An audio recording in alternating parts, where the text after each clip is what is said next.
Hi, everyone. I'm Frank Mallicoat. I'm an anchor reporter for KTVU Fox 2 here in the San Francisco Bay Area. My guest is the College of Education Dean from the University of Phoenix, and she's here to talk about political debates. Timely topic and explaining the process of politics and debate to your children. Let's say hi to Pam Roggeman. Pam, good morning.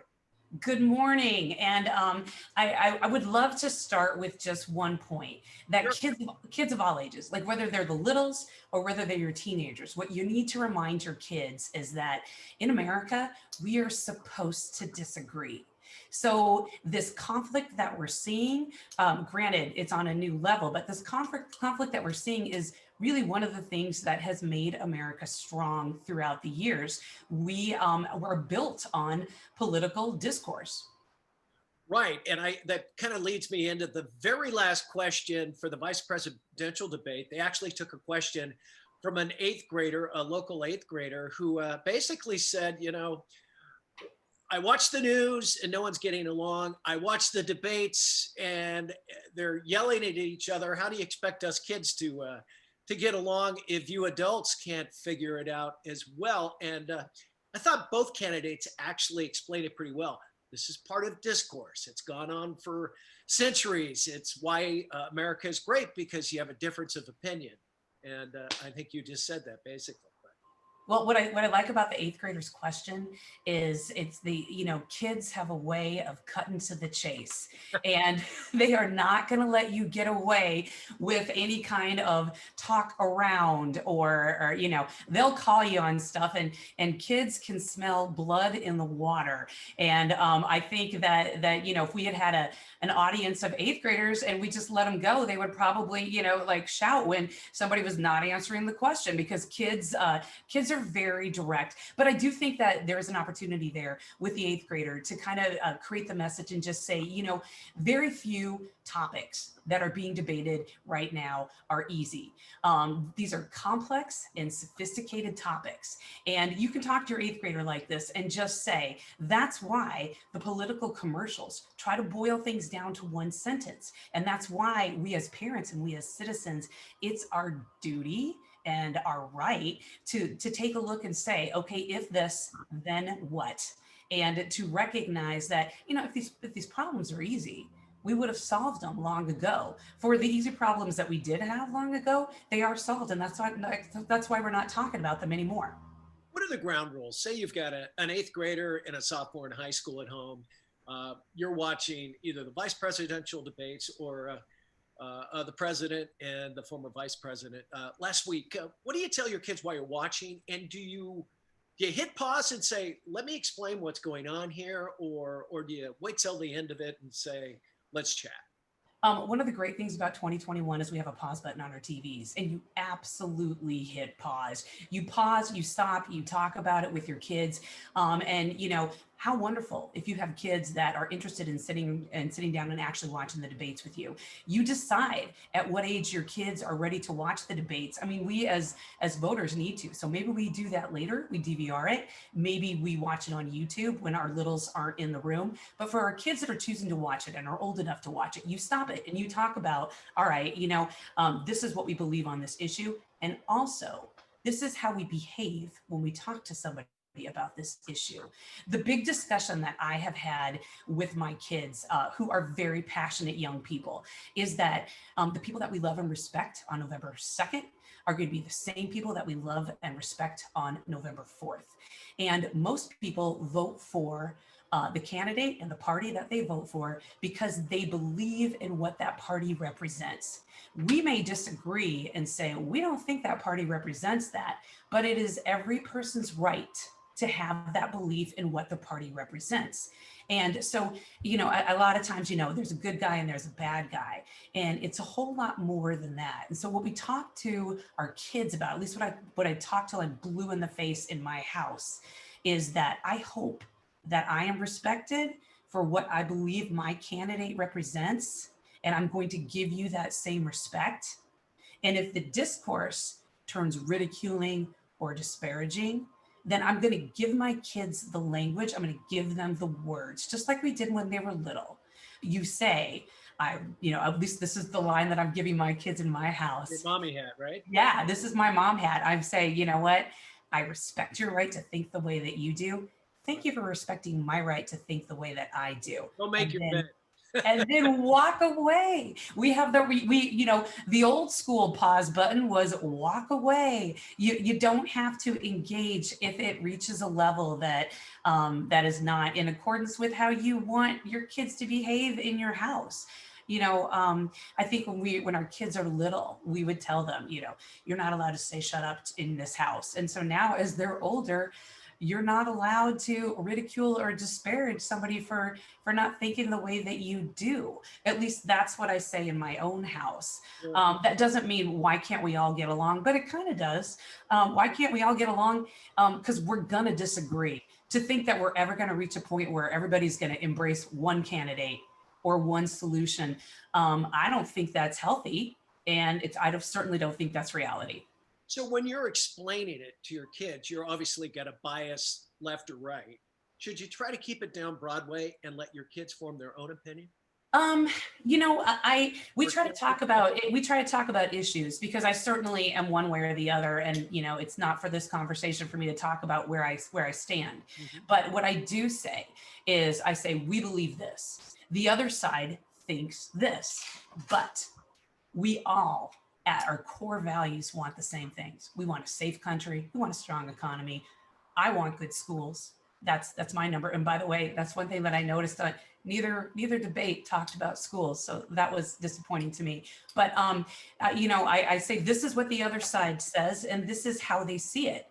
And I try to give the reasonable explanation that I see for how the other side sees something, because I know lots of reasonable people that are my friends, that are my family, that see things differently than I do, and I think they're reasonable. And so a lot of times when we have those conversations, I will in my head be disagreeing, but I try really hard to close my mouth and listen, because I think it's important for me to see what my reasonable friends who are voting for somebody else think. Right. And I try to ingrain that in my kids. It's hard though. I think you can also learn about manners, about being courteous, about being a good listener. I mean, these are things you can pull out of a debate. Like, this guy may not agree with you, but like you said, listen to what he has to say. You can agree to disagree, but a good And listener goes a long way. going back to education, all of those things that you just listed, being polite, being a good listener, employers say that we're graduating kids from college that don't have those 21st century soft skills. And those skills would be just those things that you mentioned. In order to communicate, there's two things to communicating. You're speaking, but you're also listening. You're not just waiting for the other person to stop talking so that you can jump in. You are, asking questions. You're being curious. You are showing respect. I think that when the presidential debate last night, when they started to talk about just, social justice issues, and I think that, educators have been teaching social justice in schools forever. And the kinds of things that they've been teaching is, we're going to have our class as a family. We're going to establish a certain culture here. We're going to treat all our fellow students as our colleagues. And, and then when people get into the workplace, like, employers are saying, we've forgotten those things. Right.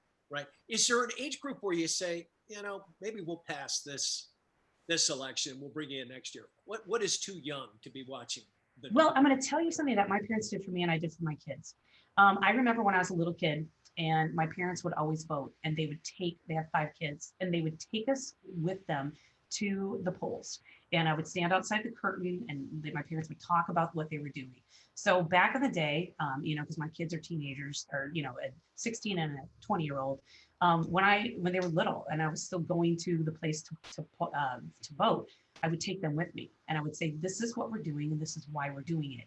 And I thought that was an age appropriate thing to do, to say, this is how we have a peaceful change of power in our country. This is how we elect our president. And, teach them at a young age that, democracy is a participatory sport. And that's what we're going to do. So that's how I started when they were little. And then as they got older, we started talking about the issues that were important to our family. And so I hope that it was age appropriate. But I mean, they certainly would come home in the third grade, uttering so and so said, and relay a soundbite on TV. That was a very complex issue. And so I would try to put it in as kid-friendly language as possible. Who was it that said a true sign of intelligence is you can explain something that a fourth grader could understand? I don't know if I was that good, but I tried. You kind of touched on it right there, but taking your kids to the polling place, but watching the debates too, even if you're, third, fourth grader, you're cognizant of what's going on. And I can't wait to vote. I can't wait to be 18. I can't wait to participate. I can't wait to give service to my country. So you can learn a lot watching politicians do their thing. And even with TV news as well, I think kids pick that up later in life, but maybe that plants the seed as a youngster. I would like to talk about one other thing that I think really is influencing kids in the day today that never did before. Parents disagree on what age is the appropriate age to get your kids a phone and then to allow them to have different kinds of social media. But I think that, the advice that we have for phones and social media is exactly the same that we have for how kids are getting some information for the election. And to really just stop and take a temperature check of your kids and see what that interaction is doing to their temperament and to their mood. And to really continue, as we all know, we're gonna parent till the day we are in the grave. And so that is kind of the parenting that I'm entering right now. Like, I want to look, what are the kinds of things that are being sent to you via social media? Do you know why you are getting those kinds of messages? And it's because are you following certain kinds of people? So it's just so important to, when we feel like our kids are acting in a way that's a little bit just not comfortable, bring them in closer to us and see what's going on. Yeah, well, it's brave new world since we grew up, that's for sure. None of this was going on. No. How old do you think kids are when they start developing an opinion about a particular party or about politics in general? I really think that depends on what's happening in your home.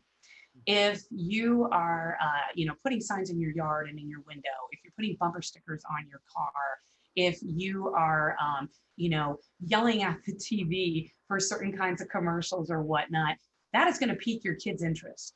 And so, and I think, child development wise, you really have to just take a look and say, okay, this is a strong emotion, and strong emotions usually make our kids feel uneasy.